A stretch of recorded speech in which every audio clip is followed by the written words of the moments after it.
you've tuned in just in time to hear the business news of the day with Nona Peltier. Hi, Nona.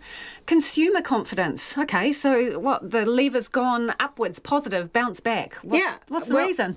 I think it might be low interest rates. Yes, Right. I think that's been almost enough to make people feel quite happy.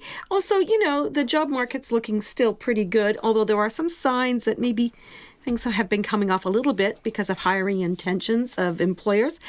Although it's not clear, it seems that consumers are more confident about their current position than they have been for a while, but much more confident when it comes to their future outlook.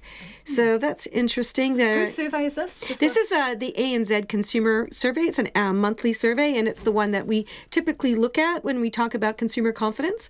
It's a big survey, and it's interesting, though. There's some confusion a little bit in the results, because while consumers are saying they're confident, they're not as confident as they were to go out and buy a major appliance, which is always seen as sort of a key indicator of people's confidence. So they're confident, but not enough to go out shopping on a major appliance. Well, that's to say 36% are, there's a confidence level there, but down 5 points from last month. Do we take that to mean they're squirreling away their spare cash just in case things go belly up in some way? Well, there's so much uncertainty. It's hard to say. We've seen it in all types of indicators. We're seeing this uncertainty. So why shouldn't consumers feel a bit like that? Understood. Investors in this failed insurance company, CBL, and we've heard a bit about this over the last month, they're taking legal action against the former directors. This is interesting because of other recent cases, isn't it, Mainzeal? So what are they hoping to gain? Okay, so this is going to be a class action. This is investors getting together to go after CBL's former directors. So they're saying that the former directors withheld material information from the markets.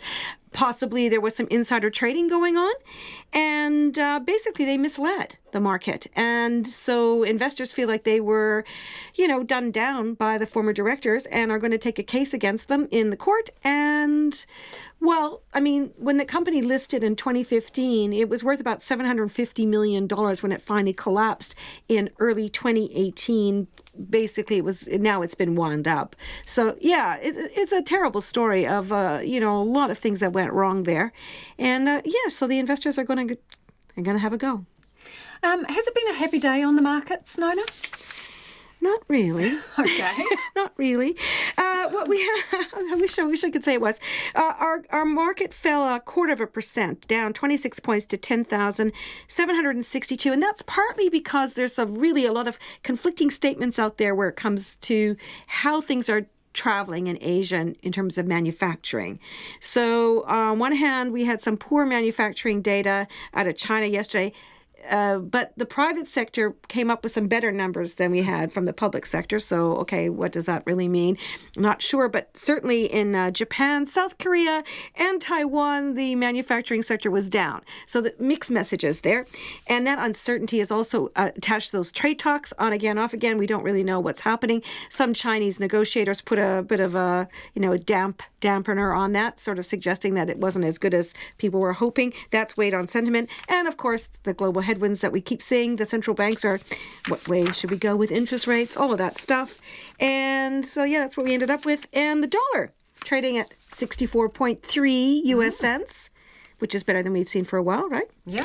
93.1 cents Australian, also a little bit better. But 49.7 British pence. There you go. The stubborn pence still That's right, under still the 50 the mark. same way. Yep. Thanks, Nona. Nona Peltier with our business wrap.